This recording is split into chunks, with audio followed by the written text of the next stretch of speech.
आप देख रहे हैं न्यूज रूम लाइव और मैं हूं आपके साथ विभा उपाध्याय। बुलेटिन में सबसे पहले बात रांची में कल जुम्मे की नमाज के बाद हुए हंगामे की। जुम्मे की नमाज के बाद बवाल।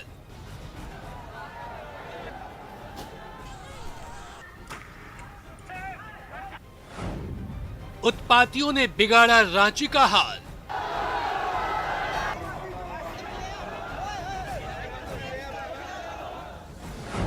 पथराव और फायरिंग के बाद तनाव।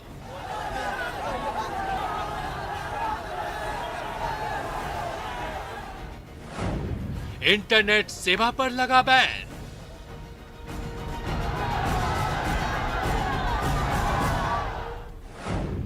उपद्रवियों पर कार्रवाई कब?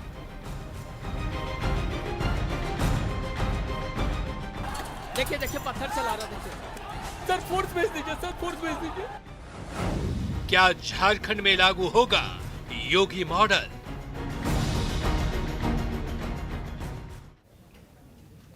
तो रांची हिंसा पर इस वक्त बड़ी जानकारी और बड़ी खबर सामने आ रही है, जिसमें अब तक 2 लोगों की मौत हो चुकी है। 12 से ज्यादा लोग इस वक्त इलाजरत हैं, अस्पतालों में उनका इलाज चल रहा है।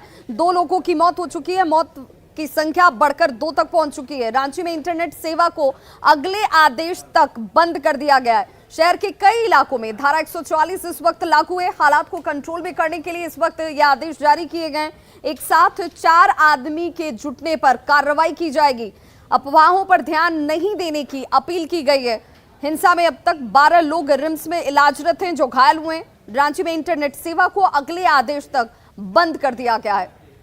साथ ही साथ प्रशासन की तरफ से लगातार ये अपील की जा रही है कि अफवाहों पर ध्यान न दीजिए। एक साथ 4 आदमी कहीं इकट्ठा ना हो, क्योंकि उनके ऊपर दंडात्मक कार्रवाई हो सकती है। रांची में फिलहाल इंटरनेट सेवा को भी अगले आदेश तक बंद रखा गया है।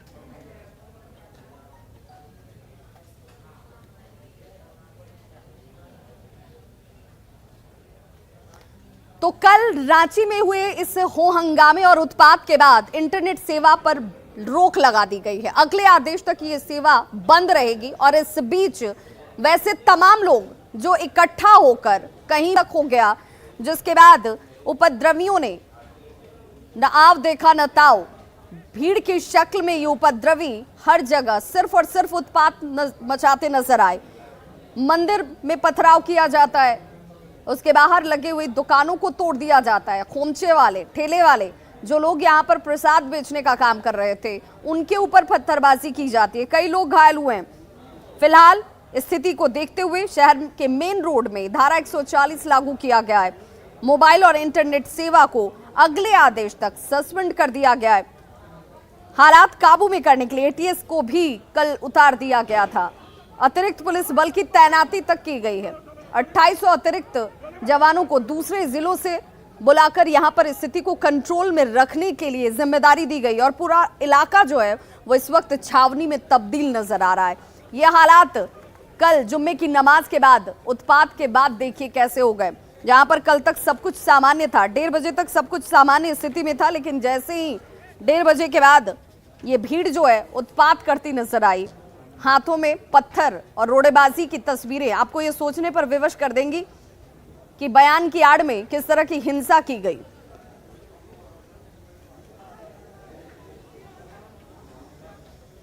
तो रांची के 12 थाने हैं जहां पर धारा 144 को लागू कर दिया गया है। यानी कि 4 लोग अगर एक जगह इकट्ठा हुए तो उनके ऊपर कार्रवाई की जाएगी। इसीलिए ये जानकारी आपके लिए बहुत जरूरी है कि घर से जब बाहर निकलें तो बेवजह ना निकलें। 4 की संख्या में कहीं इकट्ठे होकर, खड़े होकर बातचीत ना करें, क्योंकि उसके बाद आपके ऊपर कार्रवाई की जाएगी। इंटरनेट सेवा को अगले आदेश तक बंद कर दिया गया है। यानी आप जब तक अगले आदेश में इसे शुरू करने को लेकर अधिसूचना नहीं आती है, तब तक आप इसका इस्तेमाल नहीं कर सकते हैं। रांची शहर की सुरक्षा व्यवस्था को पुख्ता बनाए रखने के लिए विभिन्न जिलों से बुलाए गए अतिरिक्त पुलिस बल की तैनाती भी की गई है। तो पूरे रांची शहर में धारा 144 लागू कर दी गई है, यानी एक जगह पर 4 से अधिक लोगों के दिखने पर कार्रवाई होगी। साथ ही साथ आपको बता दें कि पूरे रांची शहर में इंटरनेट की सेवाओं को भी जो है बंद कर दिया गया है अगले आदेश तक, यानी और ऐसे में इस वक्त हम मौजूद है रांची के मेन रोड में, जहाँ पे हमारे पीछे तस्वीरों के माध्यम से भी आप देख सकते हैं कि भारी संख्या में जो है यहाँ पे पुलिस बल तैनात है। यानी सुरक्षा की व्यवस्था को लेकर के अगर हम बात करें तो जिला प्रशासन की ओर से पुख्ता तैयारी जो है सुरक्षा की व्यवस्था को लेकर के की गई है। डीजीपी नीरज सिन्हा ने बताया है कि शुक्रवार को जिस दिन ये हिंसा हुई थी राजधानी रांची में, उस दिन पुलिस बल के करीब 800 जवान जो है वो तैनात थे, लेकिन जैसे चूंकि हिंसा जो है कल शाम में काफ़ी ज़्यादा बढ़ गई, दोपहर के समय हिंसा काफ़ी ज़्यादा बढ़ गई है, तो इसे लेकर के दूसरे ज़िलों से भी फोर्स को जो है रांची में मंगवाया गया है। रांची ज़िले में जो है बाहर से भी फोर्स को तैनात किया गया है और कुल मिला करके करीब 2800 फोर्स जो है रांची ज़िले में तैनात किए गए हैं। चूँकि यानी फोर्स जो है जिस तरह से कल की घटनाएं हुई हैं वो घटनाएं दोबारा से रिपीट ना हो, इसे लेकर के ज़िला प्रशासन की टीम जो है वो पूरे एक्शन मोड में आ चुकी है। राज्य सरकार भी इसे लेकर के काफ़ी गंभीर हो गई है और राज्य सरकार भी इसे लेकर के लगातार पुलिस प्रशासन को सख्त निर्देश दे रही है। तो ऐसे में कल की स्थिति दोबारा से उत्पन्न ना हो, इसे लेकर के ज़िला प्रशासन की टीम जो है वो पूरे एक्शन मोड में नजर आ रही है। कैमरा पर्सन संजीव तिवारी के साथ कोमल बहल, न्यूज़ 18 रांची। और अब बात लालू प्रसाद यादव की। लालू प्रसाद यादव आज 75 साल के हो गए हैं। लालू प्रसाद इस वक्त राजधानी पटना में ही मौजूद हैं और उनके जो चाहने वाले हैं, जो फैंस हैं, चाहे वो नेता हो या फिर कार्यकर्ता हो या फिर आम नागरिक, हर कोई अपने अपने अंदाज से उनका जन्मदिन भी मना रहा है। और ये तस्वीर अपने आप में बहुत खास है क्योंकि एक प्रशंसक जो है वो 75 टोकरी में खाजा लेकर पहुंच गया राबड़ी आवास, 75 किलो लड्डू के साथ पहुंच गया। उसने कहा कि केक काटना ये विदेशी संस्कृति है, हमारे यहाँ शुभ कार्य किसी को अगर शुभकामना देनी हो तो गाजे और खाजे के साथ दी जाती है। और लालू प्रसाद यादव के दीर्घायु होने की कामना यहाँ पे प्रशंसक करते नजर आए। ये तस्वीरें देखिए।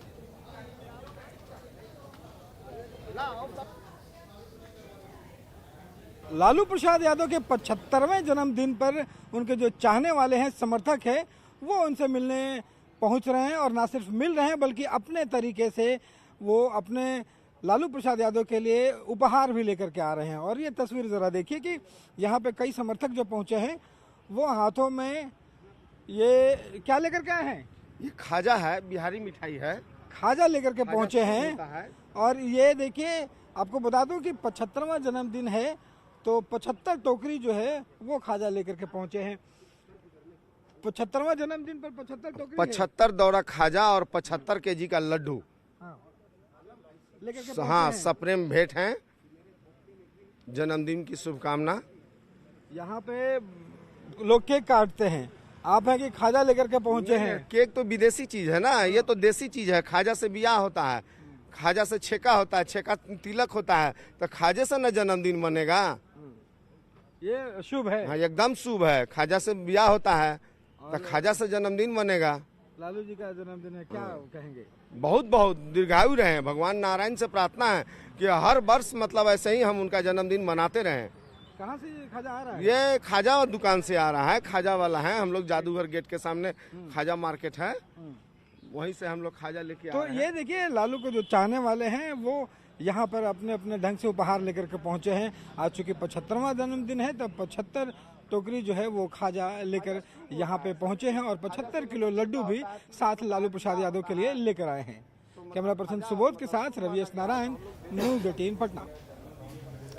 तो ये लालू प्रसाद के चाहने वाले लोग हैं जो मिठाई से, अलग अलग तोहफों से लालू प्रसाद को उनके जन्मदिन की बधाई दे रहे हैं, शुभकामनाएं दे रहे हैं। लेकिन वहीं लालू प्रसाद के बड़े लाल तेज प्रताप यादव की अगर बात कर लें तो उन्होंने आज से लालू पाठशाला की शुरुआत कर दी है।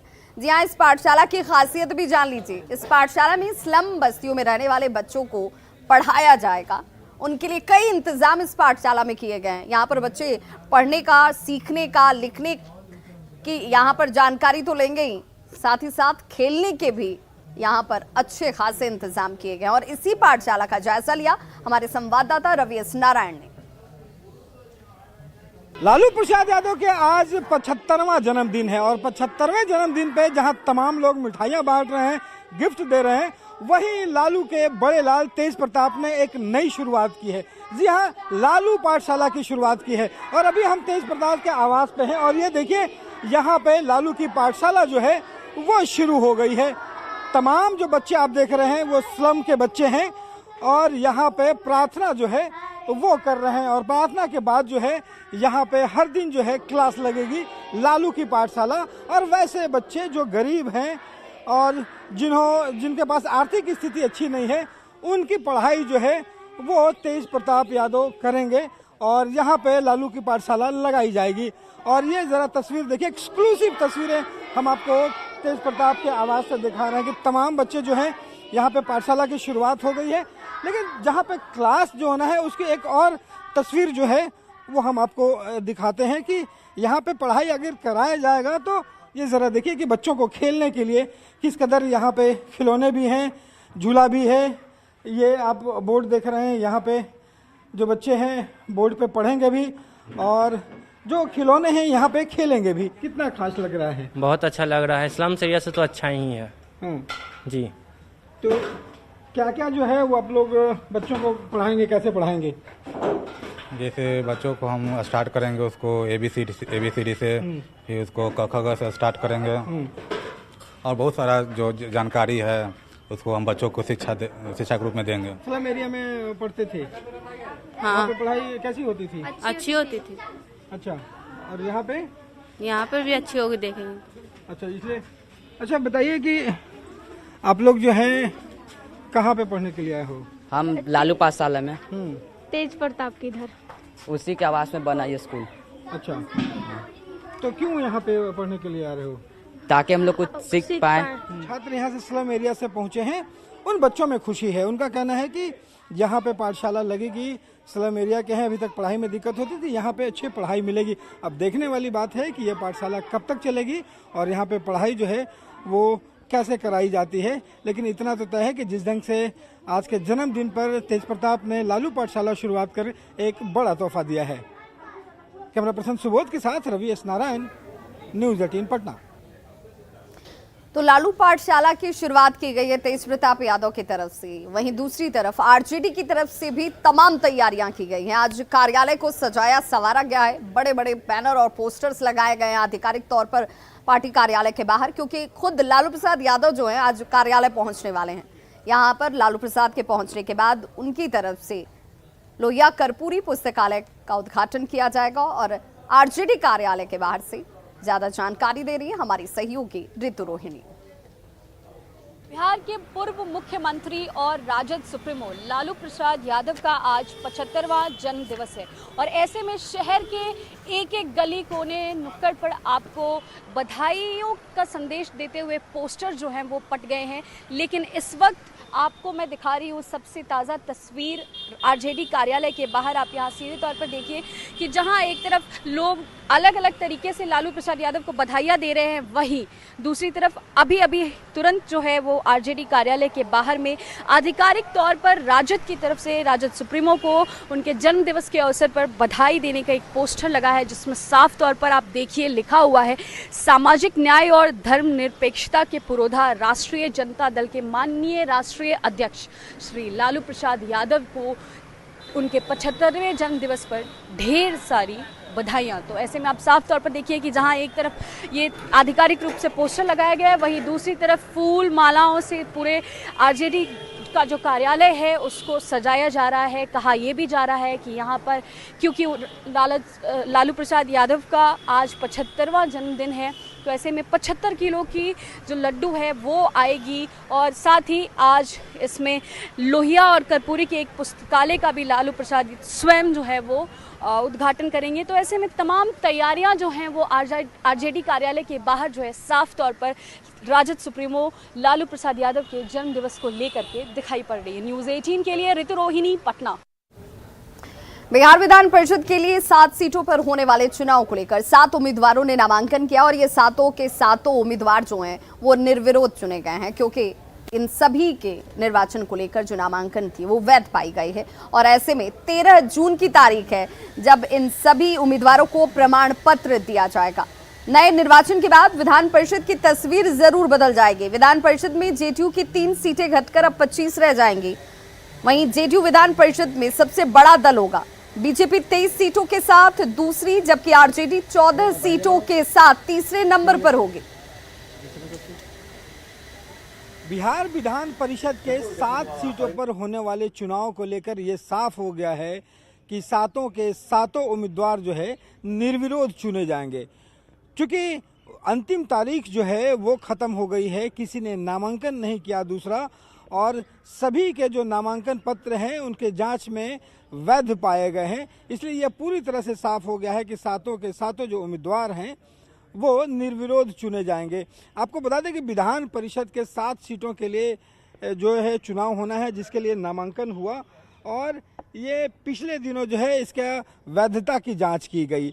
अब 13 तारीख को नाम वापसी की आखिरी तारीख है, और चूंकि 7 ही नामांकन हुए हैं, इसलिए 13 तारीख को ये माना जा रहा है कि उसी दिन सबको निर्वाचन का जो प्रमाण पत्र है वो दे दिया जाएगा।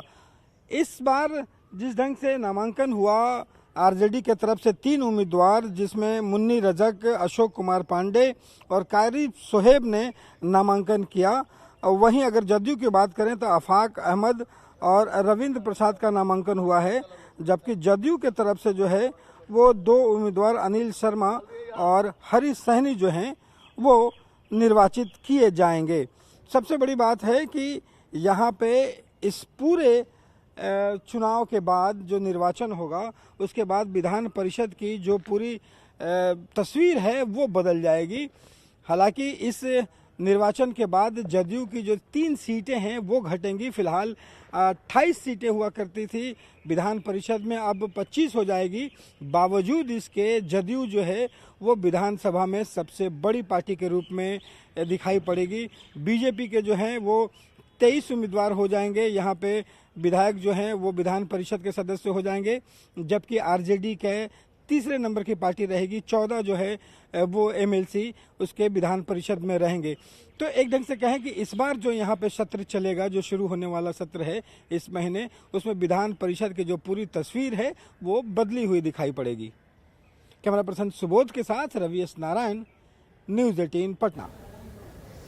पटना के फुलवारी स्थित एक एम्स की खबर जो है वो सामने आई है, जहां पर डॉक्टरों की लापरवाही की वजह से एक महिला जो है वो 9 महीने से परेशान होती नजर आई। इस महिला ने डॉक्टरों पर लापरवाही और मारपीट का गंभीर आरोप लगाया और इसे लेकर फुलवारी शरीफ थाने में जाकर लिखित शिकायत भी दर्ज कराई।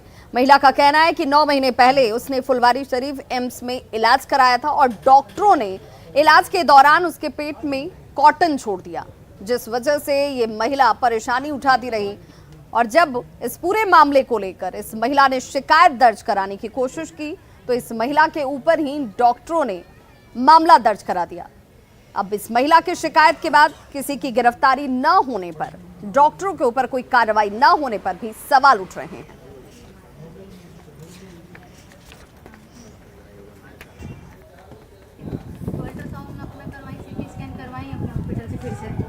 फिर वो प्रूफ हो गया कि हाँ गॉस भी छूटा हुआ है, एक्सेप्ट नहीं कर रही है, कह रही है कि हमारा गलती नहीं है, टीम वर्क है, आप इंस्टीट्यूट से बात करिए। तो फिर हम बोले कि मैम ऐसा थोड़ी ना होता, हम बार बार टाँका लगाएंगे, फिर से आप भेज रही हैं सर्जरी ओपिनियन के लिए, हमको इंटरेस्ट नहीं है आप एम्स में, हम बाहर करवाएंगे, आप उसका सोल्यूशन बताइए, आप जो गलती की उसका हम क्या करें। पूरा हल्ला उल्ला करने लगी, गार्ड को बुलाकर, मेल गार्ड को पकड़ के मेरे को पकड़ के ऐसे पकड़ के निशान भी होगा कि आप बाहर निकल। अगली खबर सिवान से है, जहां 24 घंटे के अंदर 2 नवविवाहिता की जान चली गई। मौत के पीछे सीधे तौर पर परिजनों का यह कहना है कि पहली घटना जहां पर एक महिला को जान देनी पड़ती है क्योंकि उसके साथ प्रताड़ना किया जा रहा था। ससुराल वालों पर जानबूझकर हत्या करने का आरोप परिजन अब लगा रहे हैं। लकड़ी नवीगंज ओपी क्षेत्र के लखनौरा गांव की यह घटना है, जहां आरती देवी नाम की महिला का शव संदेहास्पद स्थितियों में बरामद किया जाता है।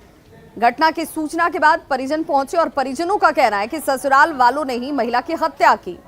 दूसरी घटना जीबी नगर तरवारा की है, जहां पर आपसी विवाद की वजह से एक व्यक्ति ने अपनी पत्नी की गला दबाकर हत्या कर दी। मृतक की पहचान नीरज राम की पत्नी मीना देवी के रूप में की गई और फिलहाल इन दोनों ही मामलों में पुलिस ने शव को अपने कब्जे में लेकर पोस्टमार्टम के लिए भेज दिया। हालांकि अभी तक आरोपियों की गिरफ्तारी नहीं हुई है।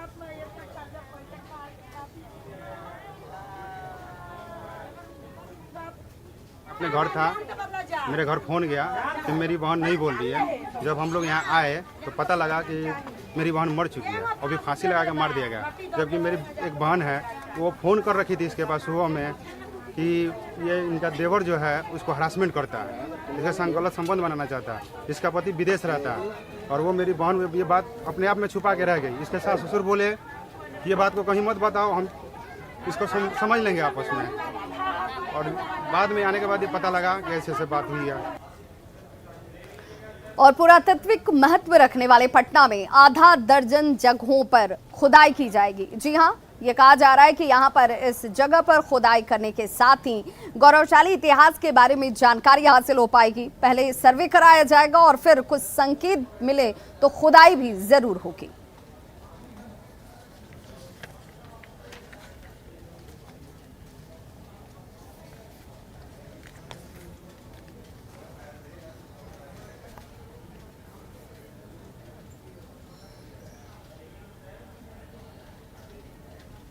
तो खबरों का सिलसिला लगातार जारी है। आप देखते रहिए न्यूज़ 18 बिहार झारखंड, क्योंकि यहां खबरों का सिलसिला कभी नहीं थमता।